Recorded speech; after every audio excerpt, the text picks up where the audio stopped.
Tiene ahora el uso de la tribuna la senadora Blanca Alcalá Ruiz, del Grupo Parlamentario del Partido Revolucionario Institucional.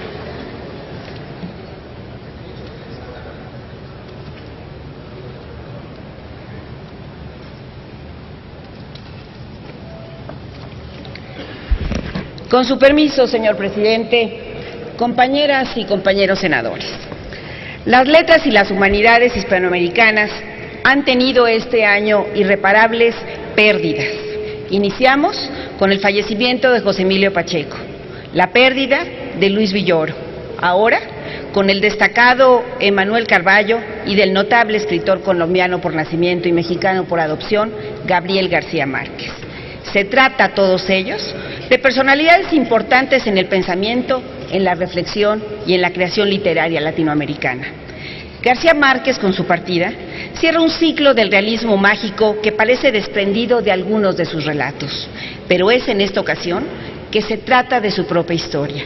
Un Jueves Santos, precedido de movimientos telúricos y seguido de una intensa lluvia y de una feroz granizada en la tierra que fue su casa, en la patria que compartió por hogar, aquí en México.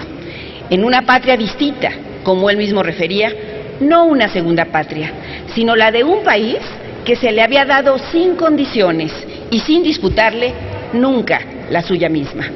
Aquí en México concluye así un capítulo de su historia, o quizá empieza uno nuevo. No podría ser de otro modo al tratarse de García Márquez, pero en esta ocasión se trata de su propio relato y de su propia historia. Estoy cierta que en los últimos días mucho se ha dicho sobre este galardonado con el Premio Nobel, y mucho más se habrá de comentar.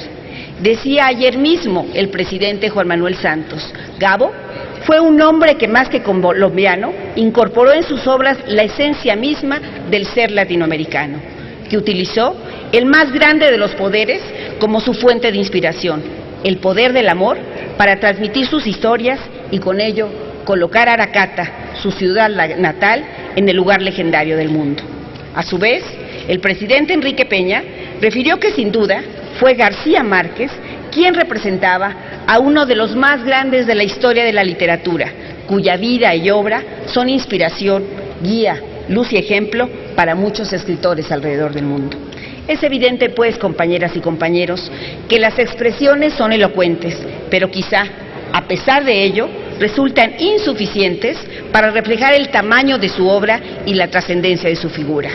Fue García Márquez un escritor que desde una posición plenamente literaria realizó reportajes indiscutibles, comentarios críticos sobre la política y los políticos, contó historias de vidas de personajes que de una u otra forma no se identifican y describen con naturalidad y crudeza. Nadie como Gabo para contar un relato, nadie como él para introducirnos en la magia literaria que nos transporta a mundos que hemos imaginado en la memoria y que nunca terminamos de concebir. En García Márquez, cada personaje tenía una vida propia y una vida entrecruzada con otras, formando una parte siempre de un universo casi onírico, una ensoñación constante de mundos llenos de vida, cargados de tragedia y colmados de esperanza. Detrás de esos personajes, siempre un anhelo posible. Así nos lo recuerda el amor en los tiempos de cólera o vivir para contarlo.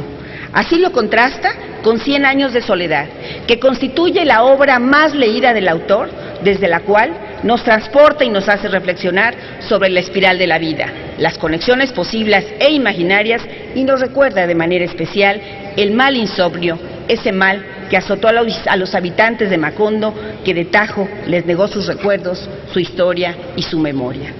Esa, estimo, es una de las más grandes hazañas de la literatura del Gabo, ponernos frente a la circunstancia de que la desmemoria opera en contra de nuestra naturaleza, en contra de nuestra identidad y al final del cuentas del olvido permanente de quienes somos. Es así como la obra de García Márquez reconocemos mucho de nuestra idiosincrasia latinoamericana, las múltiples calles y personajes llenas de colorido de Bogotá, de Barranquilla o de Cartagena, de La Habana o de París, de Acapulco de la Ciudad de México, en una palabra, del interés del autor por su gente, por sus costumbres, por sus sueños y por sus desgracias.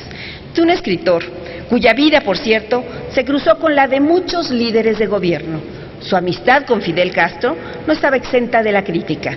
Su cercanía al régimen sandinista no se oponía a su rechazo a la violencia. Su amistad y gratitud con México no lo imposibilitaba para cuestionar nuestras decisiones. Sensible en cada momento de su vida. Su obra cuenta como pocas la crónica de la caída de regímenes autoritarios en la región y el ascenso de la democracia en muchas otras naciones. Sus simpatías con las causas revolucionarias son expresión de independencia y libertad, con las que escribía sus obras y con las que identificaba sus causas de justicia para alcanzar un mundo más habitable, sus causas porque estaba convencido, y cito textualmente, no hay drama humano que sea unilateral. Por todo ello, compañeras y compañeros legisladores, al recordar el homenaje a Gabriel García Márquez desde esta tribuna del Senado de la República, lo hago convencida, como lo hacen los integrantes del grupo del PRI, del compromiso que representa hablar de quien al iniciar sus primeros escritos en 1955 con hojarasca o editar su última publicación en 2010 con Yo no vengo a decir un discurso, nos recordaba con insinuación, en ocasiones, con insistencia en muchas otras, los desafíos de nuestra realidad cotidiana. Quizá por ello, al releer las páginas de sus obras, me parece que el mejor reconocimiento que podemos rendir a su memoria es aquel que se inspira precisamente en su historia. Esa historia que le llevó a convertirse en escritor.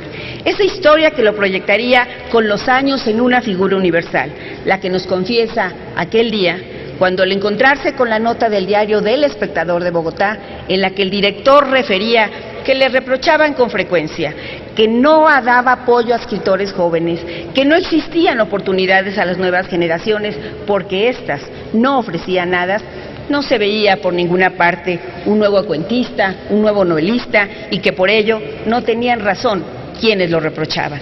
García Márquez, airado por el comentario, confiesa que por orgullo y solidaridad con su generación decidió responder a aquella provocación enviando a la semana siguiente un cuento para su publicación. ¿Cuál sería su sorpresa? Que no solo apareció el escrito, sino el comentario del director que señalaba, quizá profetizaba, que en ese cuento surgía el genio de la literatura colombiana. ¿Cuánta razón tendría el director del diario? Que aquel joven que respondió a aquella provocación sería laureado en 1982 con el Premio Nobel de la Literatura. Sabemos, amigas y amigos legisladores, que la cultura nos permite vivir humanamente, nos permite ordenar nuestro mundo, tener parámetros para ubicar lo que forma nuestros valores y fija nuestros fines. Hagamos pues de ellos nuestra prioridad.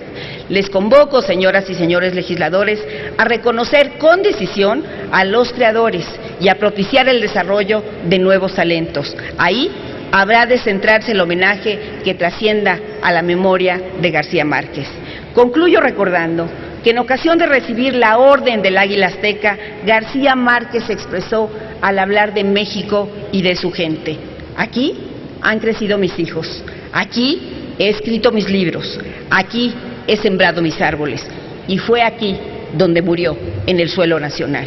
Y es aquí donde estoy cierta, vivirá para siempre en el corazón y pensamiento de los miles que ayer se formaban para despedirle, de los millones que hoy siguen su partida. Que sea en este suelo, que siempre será suyo, el de la patria mexicana, donde le recordemos, pero sobre todo donde podamos hacer permanecer su obra y su legado. Que sea por Octavio Paz, que sea por García Márquez, que sea por los creadores de México y de América Latina. Que el Senado de la República esté a la altura de todos ellos. Muchas